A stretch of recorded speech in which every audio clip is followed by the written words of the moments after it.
Good morning.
Bienvenidos todos.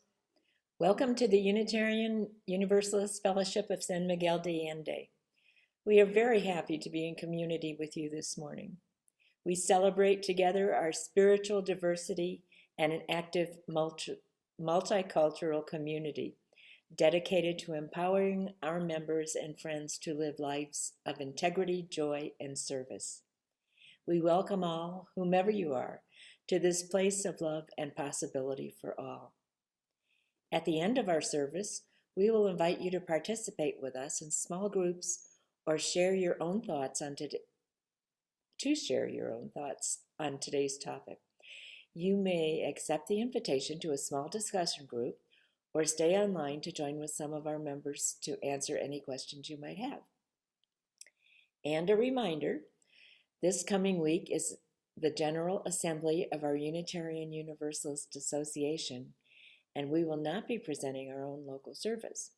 Instead, we are joining together with UUs from across North America for a joint Sunday service. Please note that the service next Sunday, that's June 27th, will begin at 11 a.m. Central, and the link to join this inclusive denominational service on a great big YouTube link can be found on our website at UUFSMA.org. Finally, together we celebrate fathers. We are happy to be led by our own Jurgen, Ahlers, a member of our board of directors, our Sunday service committee, and chair of this year's envisioning committee. Jurgen will share a conversation with his close friend, Professor Griff Tester, who now resides in Seattle, Washington. And now to Stephanie, so she can give us a COVID task force update. Good morning, UUFSMA, from your COVID task force. I'm Stephanie Studenski, reporting today for the task force. As we continue to celebrate the availability of vaccines, here's a few things to keep in mind. If you or someone you know are age 50 or older and still need your second shot, vaccinations are available in San Miguel this weekend through today at Cardo and Comud. Here's a simple statement for all of us about how we can protect people who are immunocompromised or otherwise still vulnerable to the virus. Get vaccinated, but act unvaccinated. We interpret this to mean that while you as a vaccinated person can certainly get together safely with others who are fully vaccinated, please use safety measures when in public or with anyone who's vulnerable. Keep in mind that the virus is now mostly occurring among adults aged 20 to 40, and in San Miguel, most people under age 50 are not vaccinated. Consider wearing a mask and maintaining distance when in public or with anyone who feels vulnerable. If you plan to fly to the United States or Canada, remember that airlines are still requiring a COVID test to board a plane. Requirements differ by country and airline, so check with your airline for details well in advance. There are many sites in San Miguel where you can get tested, but be sure and know which test you need. You can find out more about sites and tests on the civil list or on our Facebook page. Jurgen will now light the chalice and share some opening words. If you want the moon, do not hide from it. If you want a rose, do not run from its thorns. If you want to love, do not hide from yourself. These words of Rumi reach deep into the well of human love. This morning, as we celebrate a father's love, but also that of a mentor, a coach, we're reminded that this special love is a strong, yet also a fragile bond. So is the candle's light, strong, bright, yet also fragile, as each of our lives and our relations with one another is also fragile. A sudden wind can challenge, even snuff out that light in an instant. But the chalice, this earthen vessel, helps protect it and keep it strong and let it brightly shine.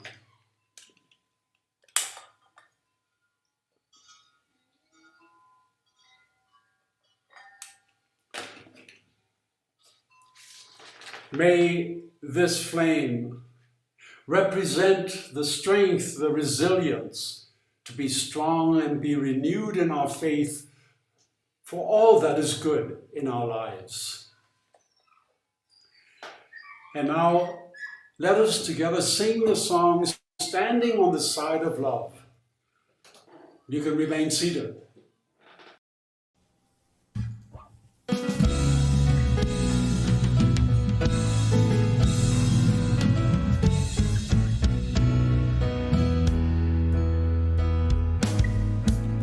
The promise of the Spirit,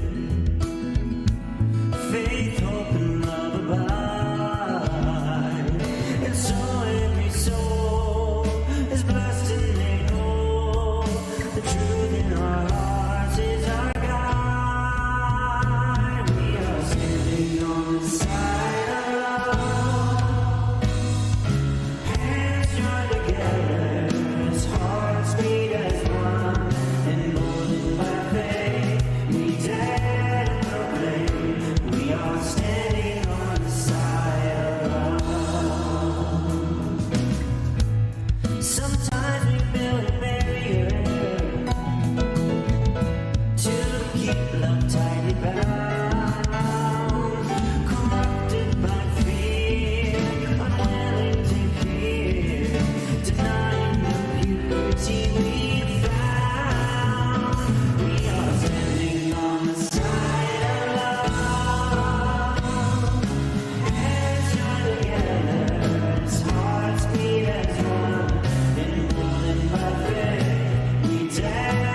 Good morning. I'm Dan Neespiel, your fellowship president. Please join us in reciting together our spoken covenant, which should appear on your screen. We respect the interdependent web of life and work for a just and peaceful world. We encourage the search for truth and meaning, strive for compassion in our relationships, and seek values that will benefit our lives and the lives of others. This is our covenant. Respetamos todos los estilos de vida dentro de su red interdependiente y trabajamos por un mundo justo y pacífico. Alentamos la búsqueda de la verdad y la comprensión total. Nos esforzamos por mantener compasión en nuestras relaciones y buscamos valores que beneficien nuestras vidas y las vidas de los demás. Este es nuestro convenio. Good morning. My name is Mark Johannesmeyer. This is a time for acknowledging the joys and concerns that have to do with the life of this fellowship and the life of this world. Some of these concerns have been shared in the last days by emailing Tom Rossiello, our minister. You may also, right now, type into the chat box any joys or concerns so that others may see what you have to share. For each concern, I will light a candle. This week, there are birthdays. Birthdays are a celebration of life, and we are so honored to have people among us. The first person that I want to recognize is Françoise Yohalam. The second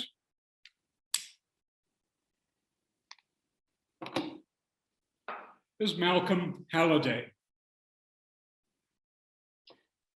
The third is Betsy Davies. Betsy, I believe, does not mind sharing the age. Betsy is celebrating her 95th birthday.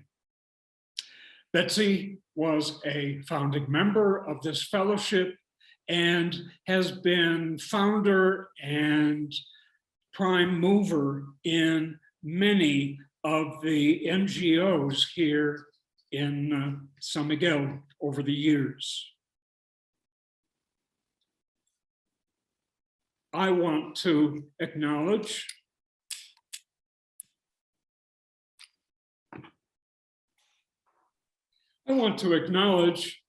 that this is the wedding anniversary of Jim and Chris Chase. They've been married for 44 years.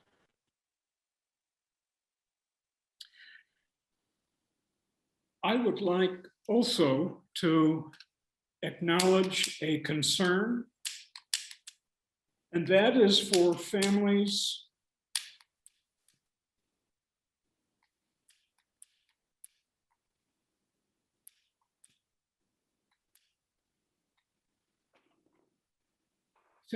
where there has been estrangement between fathers and children, children and fathers.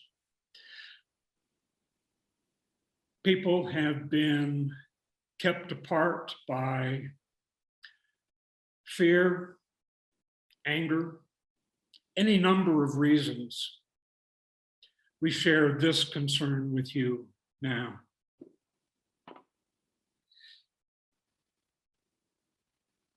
This last candle acknowledges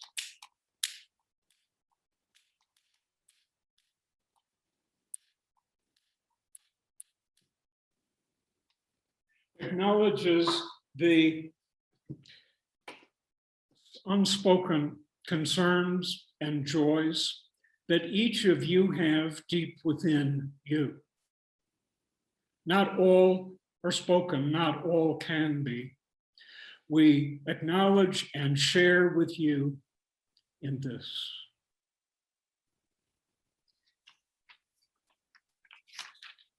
And now, a celebration that is happening across the United States. On the first day of January 1863, President Abraham Lincoln signed the Emancipation Proclamation. On the 19th day of June 1865, word finally reached Galveston, Texas, with news that all American slaves were free. June 19, also known as Freedom Day or Jubilee Day or Liberation Day or Emancipation Day, celebrates the freedom of American slaves in the United States. In the year 2021, the United States Congress made Juneteenth a national holiday, and we light this large candle to celebrate the long overdue recognition of this event. And we dedicate ourselves to the fight to recover and defend the right to vote by all its citizens. I want to share with you a prayer. It's called Kaddish for Black Lives. Creator of life, source of compassion, the divine breath is present in every breath we take. But there have been too many who have cried out, I cannot breathe. We are all lovingly created in the divine image, yet the color of our skin imperils too many lives. Black lives have been pursued by hatred, abandonment, betrayal.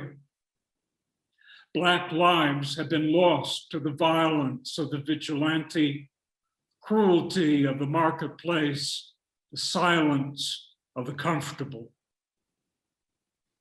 We understand and affirm that Black lives not only matter, but are sacred, inherently valuable, precious. We know that any act that degrades or wounds or destroys the human breaks the heart of the divine. We long for the day when those bent under the weight of another's violence or threats of violence will stand straight and tall and enjoy their full rights and responsibilities. We pray, we wish that the hearts of our people will recognize the pain endured for centuries. Our prayers become powerful when we bind up the wounds and break the yoke of oppression. As the beauty of the day and the mysteries of the night are there for all to see, may each day also reveal the beauty of our common humanity. Amen. This is a prayer written by the Jewish Multiracial Network.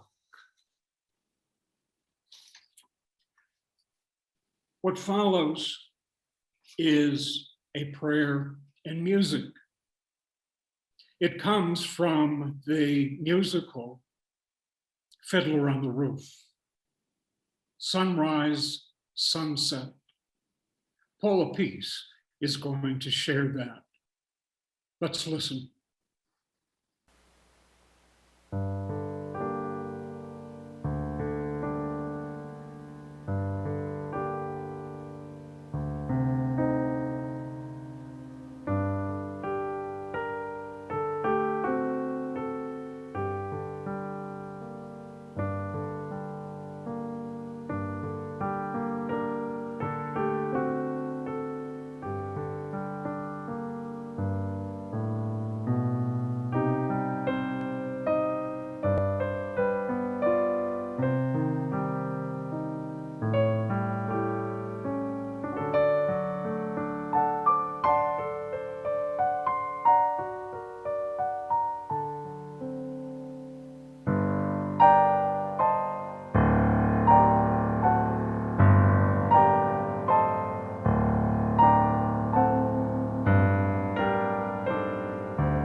And now I'd like to share with you some good news about our offering.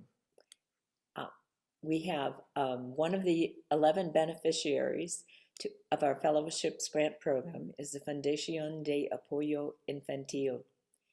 It's a new grantee in 2019 whose goals include empowering children and adolescents to help create and participate in communities that are environmentally sustainable, socially just, and economically viable. FAI does this through environmental education workshops in local schools.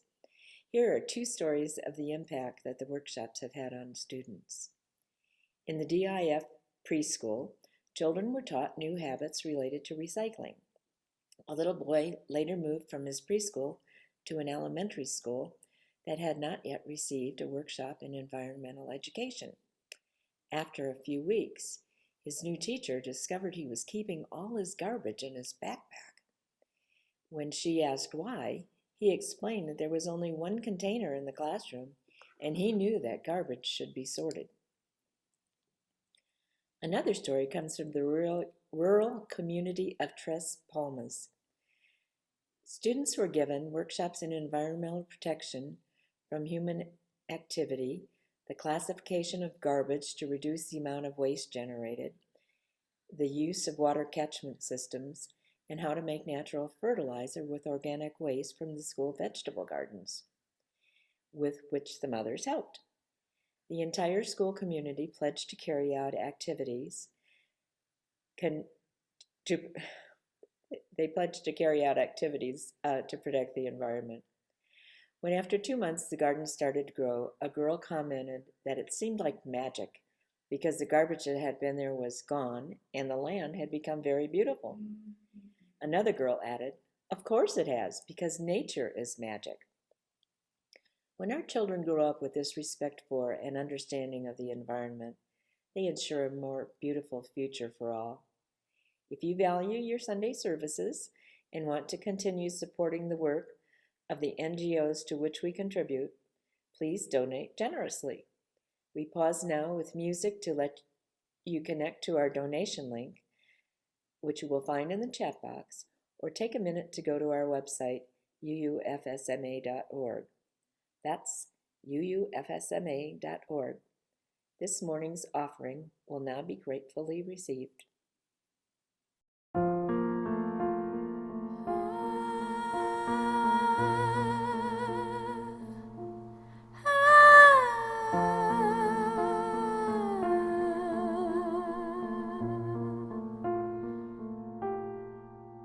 De ti yo recibo, a ti te doy, así compartimos y vivimos hoy. From you I receive, to you I give, together we share, and from this we live. De ti yo recibo, a ti te doy, así compartimos y vivimos hoy. From you I receive, to you I give, together we share, and from this we live.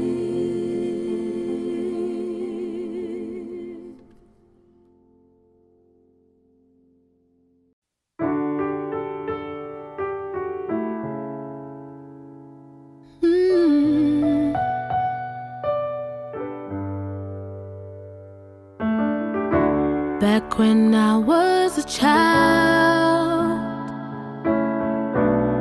before life removed all the innocence, my father would lift me high and dance with my mother and me, and then spin me around till I fell asleep. Then up the stairs he would carry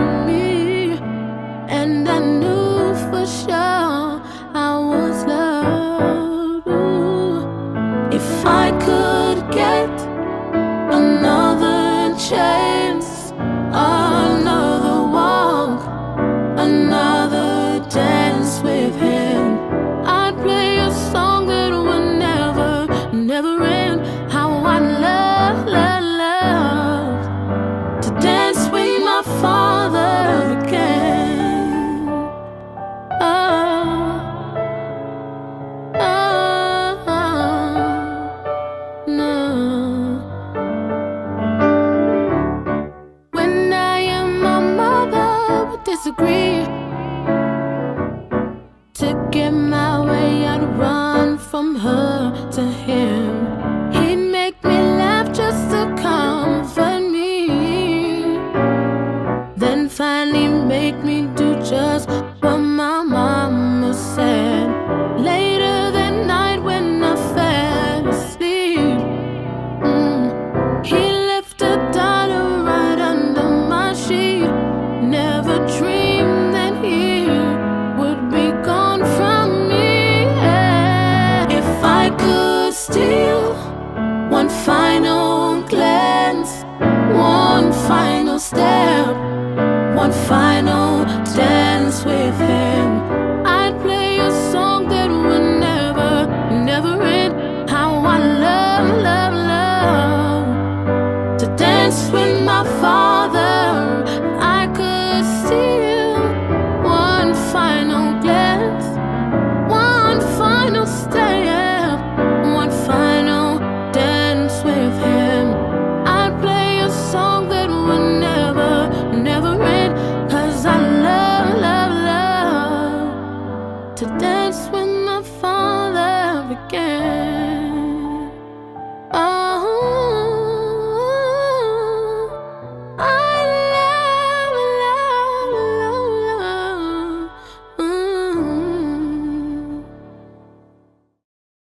All right. Well, this is what an opportunity.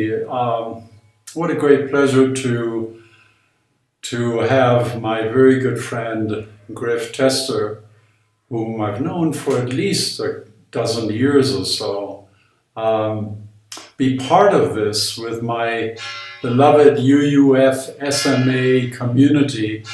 I've been asking Griff to consider coming to visit us, and so we have this chance, by the miracle of Zoom, to have Griff join us in this wonderful dialogue that we're going to engage in for about 20 or so minutes about unconventional fatherhood.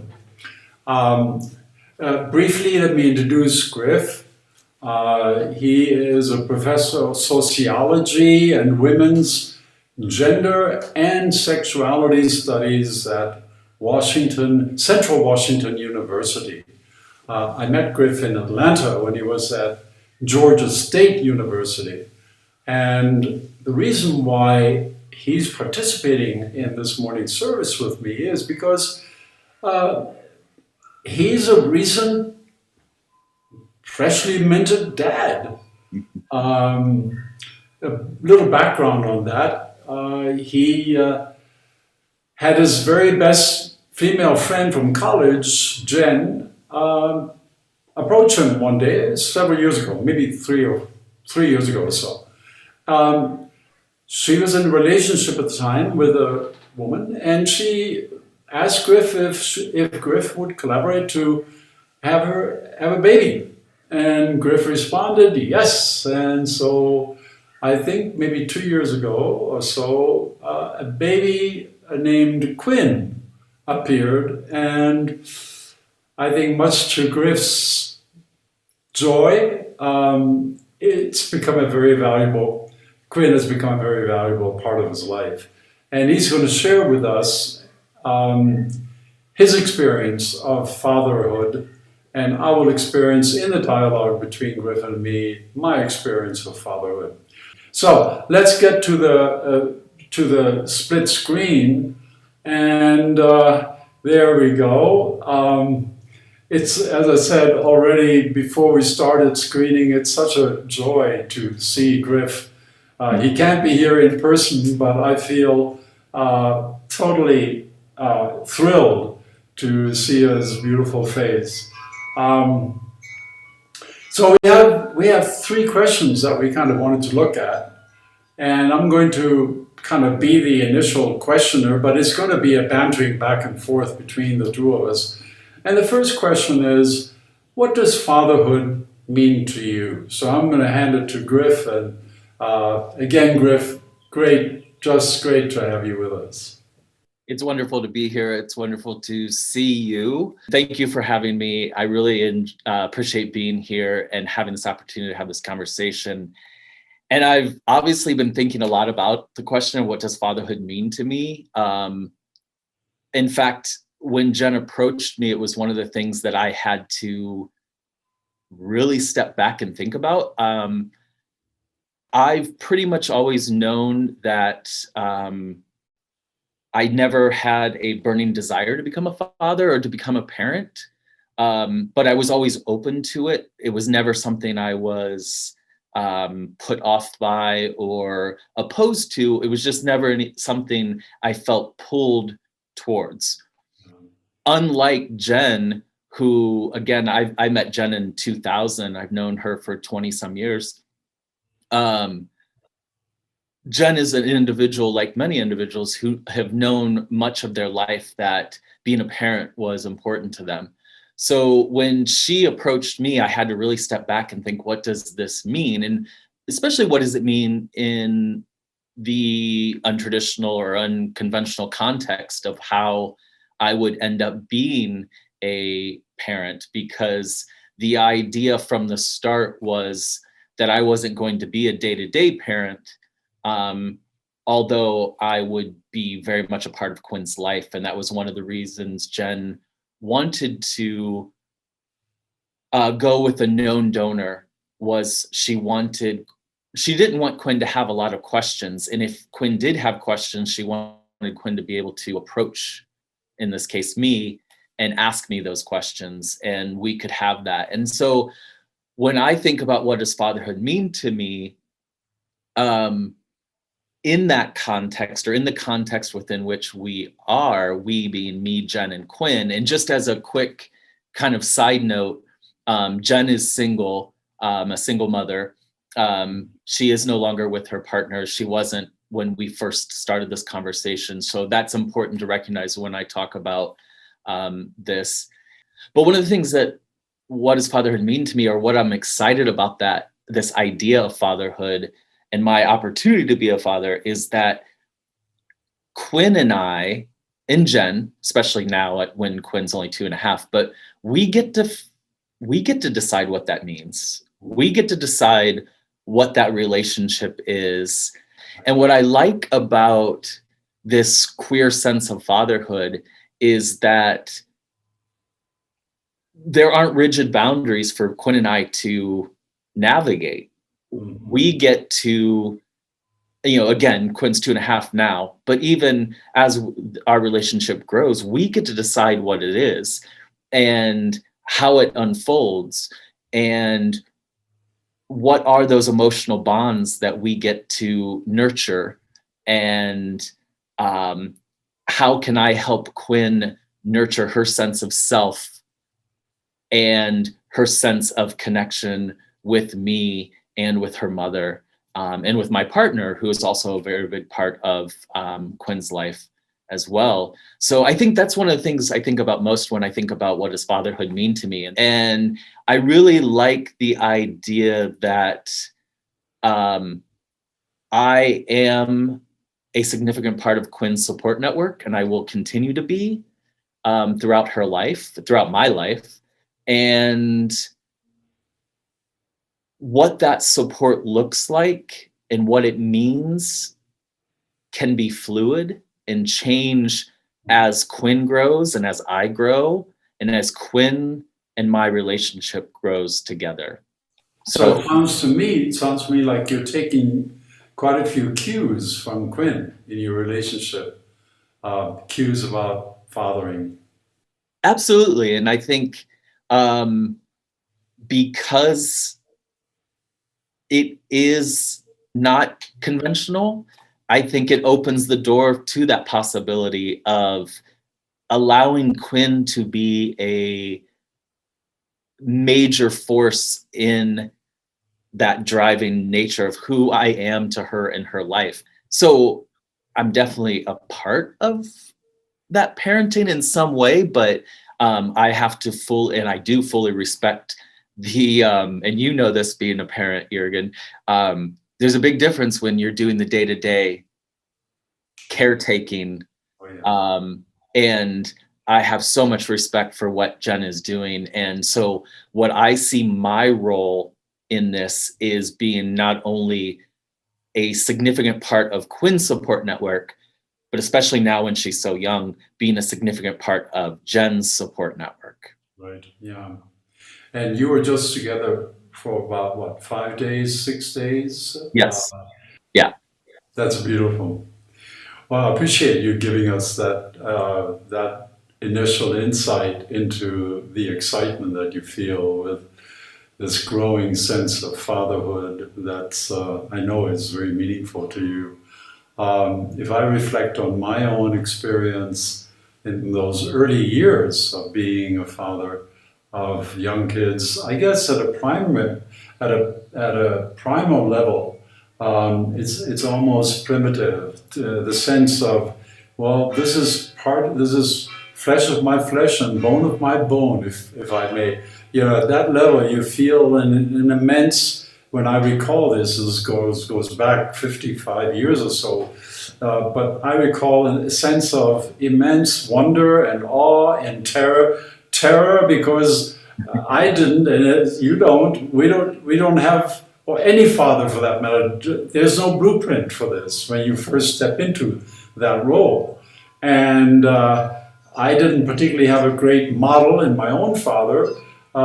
So I had to kind of blindly feel my way through, but like you, I learned to take cues from my kids very early on. They have a way of letting their needs be known, as you know, even before they learn to speak or really interact with you. And I don't know, to me, they introduced a sense of awe and mystery and wonder and enchantment and annoyance every once in a while as well.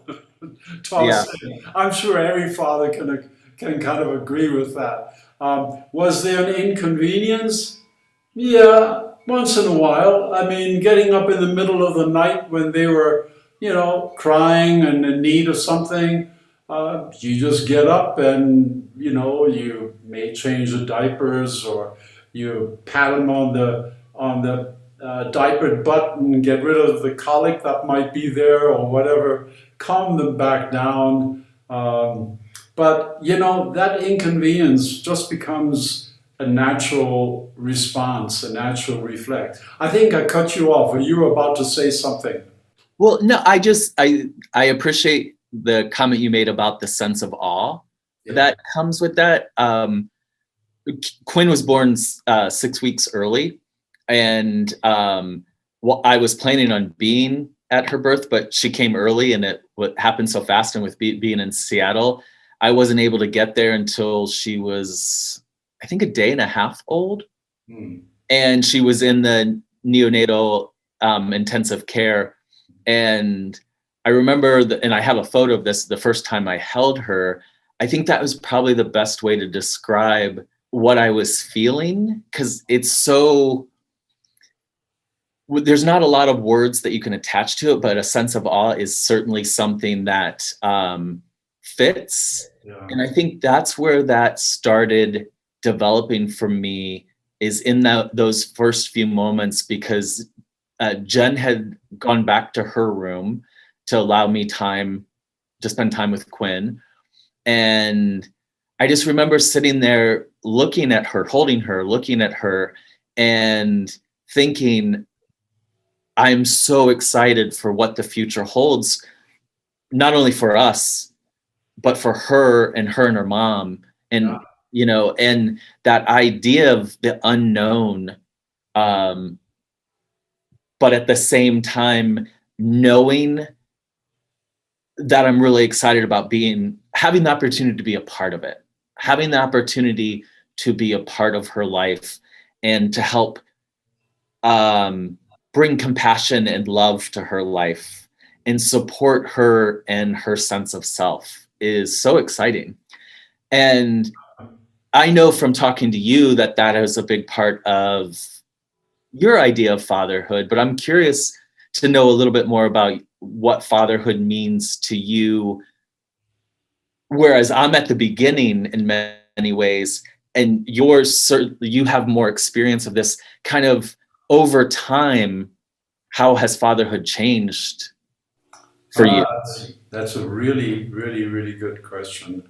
When I look back on these years, obviously there's just a small window in our lives that our children see us as the all-knowing, or in a sense, we've got answers to all of their questions, but in fact, no, I never did. There were times, I shouldn't say I never did, but there were times when I was stumped. And they were quick to observe, and eventually the Santa Claus myth, if you wish, you're their ideal dad, and then they realize sooner or later that their dad is fallible, just like anybody else, and that was a very humbling thing to experience for me, but also a freeing thing, because at the same time they were growing and developing and learning. I'm reminded of Mark Twain's wonderful quote. He said, when I was 14, my old man was so ignorant, I could hardly stand him to be around him. But when I was 21, I was amazed at how much he learned in 7 years. Yeah. And that's kind of, your kids grow as you grow, and eventually you grow apart.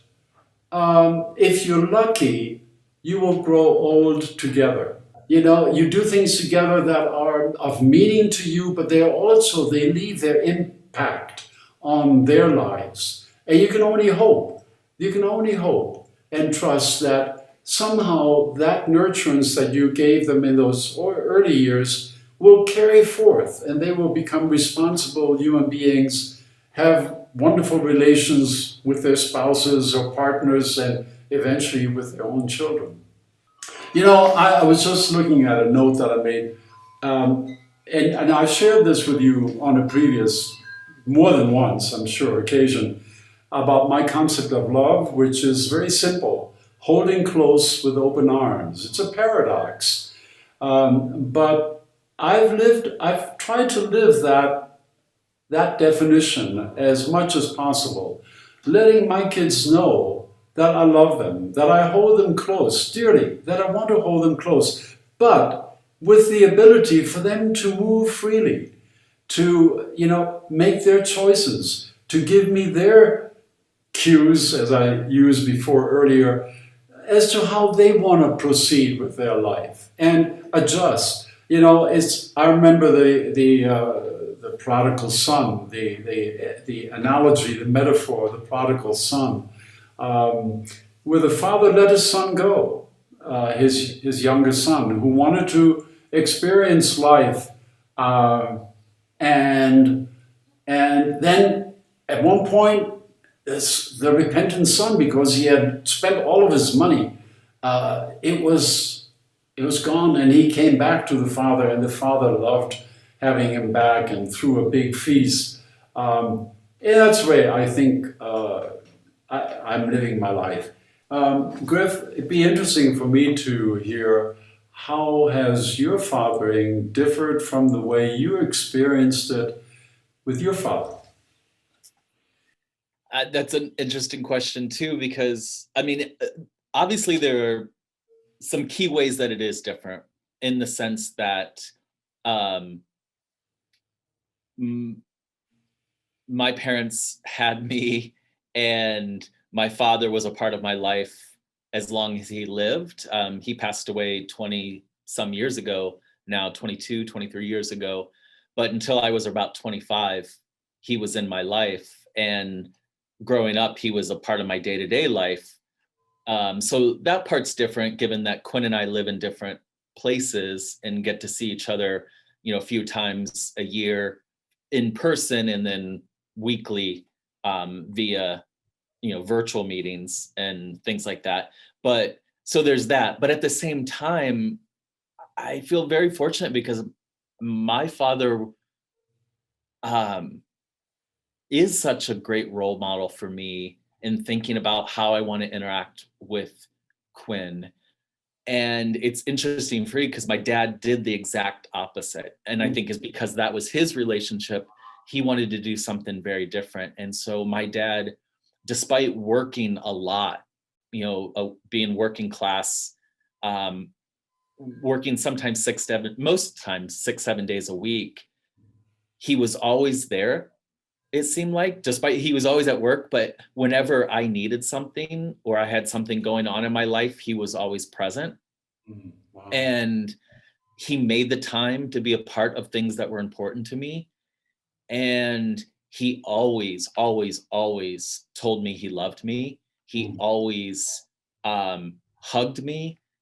I'm thankful to have that model of a father and that idea of being very cognizant of expressing to Quinn who she is and what she means to me.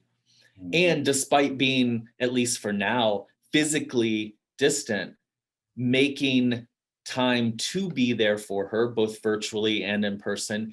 And regardless of the way in which we connect, being present when we're together, always telling her what she means to me and how important she is, and never attempting to never take that for granted and never assume that she knows it, or that I don't need to say it, or I don't need to, beyond saying it, I don't need to act on those feelings and go beyond the words. Yeah. How about for you? You had mentioned earlier that you had a very different relationship with your father. I actually than you had with did. your kids. My father never was really present to me. There was never in my life a hug from him. There was never an "I love you." That was just simply not part of it. In fact, in today's terms, I was a physically and verbally abused child by him. And it left its indelible mark on me as a child. I felt like I must be a failure. And I am fortunate that I've come through it. Now, I've been able as an adult child, as you know, growing up, to be able to rationalize that. He served in 2 world wars. Wow. On the losing side.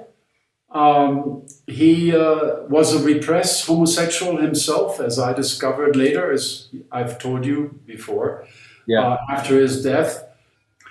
I did everything I could to be more present to my children, to assure them that they were loved, that we did things together, that obviously there was physical, there was hugging, and starting from infanthood, you know, their mother and I shared the same responsibilities, maybe even with me more at night, because she was a hard sleeper. I mean, she slept tight and I was a light sleeper. So at the earliest signal, I got up and comforted the children. So I had a real opportunity to parent my children. And you know, I think, you know, it's really good that maybe I had the bad experience that taught me to be just the opposite. And I did get the chance. On his deathbed, I was in Europe and he was dying, but my mother called me and I flew over immediately. And I saw him in his ICU unit. And I was the last person in our family, to actually sit by him for several hours. And I finally told him, even though I didn't really mean it, but I told him, "Ich liebe dich," I love you. And at that point I saw tears. He couldn't speak, but I saw tears welling up in his eyes. 2 hours later, he died. Wow. So there was an opportunity there for some sense of reconciliation, though it was obviously coming from me. But I said the words that I felt he needed to hear, even though, as I said, they weren't really coming from the heart. They were coming more from the head to rationalize. I knew he was dying. There's no harm in telling him this. And so, yes, it did impact me. But what's so interesting is that even when we have an antithesis, that can teach us something. Absolutely. Very positive, very positive. So we don't necessarily have to have a great role model to emulate. it was so important for me to instill in my children a resilience to be standing on their own feet, to make their own decisions, to inculcate with them values that were important to me, and to take them, to demonstrations and whatever, but to explain why I took a stand about this, and to make posters together that ultimately they began to represent. They really felt those values, whether it was environmental issues or gender equality, or you name the cause. You and I have had these conversations over the years. But my children today know the values they stand for, and they will fight for them. But Sure. we see each other now as much more equal than this way or whatever. One day I may be too infirm, who knows? I may be at the point, I know I'm growing older, where I may be dependent on them. That's almost a typical role. I don't look forward to that, but that can happen. And it's something that at least I am cognitively aware of. For me, it's been very edifying just seeing you again after these several years since we've seen each other. But let's you and I do a Zoom session again. I'll take a course from Diego how to best do that. But seriously, on behalf of the congregation, I want to extend my heartfelt thanks to you for participating in this wonderful conversation. I think we've all learned a great deal from your sharings. Thank you very much for having me and allowing me to be a part of the service, and wonderful to see you. And I look forward to our next conversation, as I always do with our conversations. And as I said at the beginning, you and I can go in so many different directions in our conversations. That's one of the things I love most about our relationship. Yeah, thank you. And come and visit us in San Diego. Absolutely. I would love that. Wow, that was wonderful. I'm going to remind us that we can, after this closing, we can be in chat rooms together and share some of our family experiences with our fathers, and talk together about that. And I hope you'll join us, or you'll stay for the larger group to ask questions about the fellowship if you want. But in closing, I'd like to say that we've seen that love must be expressed in multiple diverse ways. The love of a father is also the love of a friend, a teacher, a mentor. It's an unfolding, mystical force, and if given a chance, it can flourish even under limiting circumstances. So we conclude this service celebrating unconventional fatherhood, extinguishing the flame within the chalice, but not the flame that burns deep within our hearts, yearning to reach out and to be reached out to. I'm going to extinguish the chalice.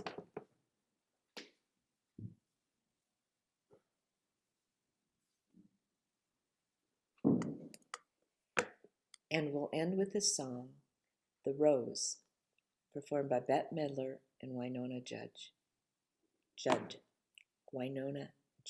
Sorry. Okay, here we go.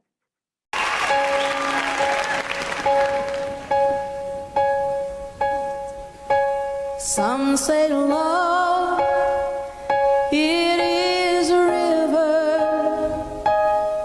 and it drowns the tender reed. Some say love, it is a razor that leaves your soul to bleed. Some say love, it is a hunger, an endless aching need.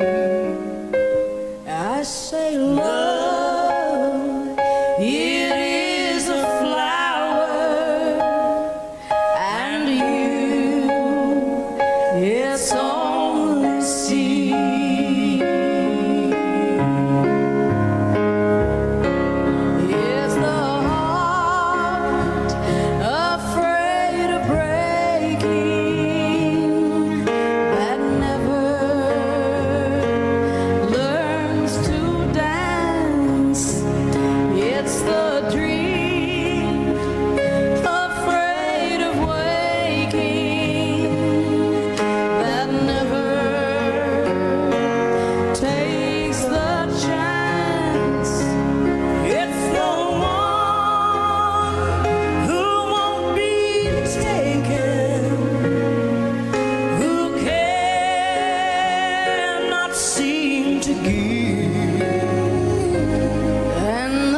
strong.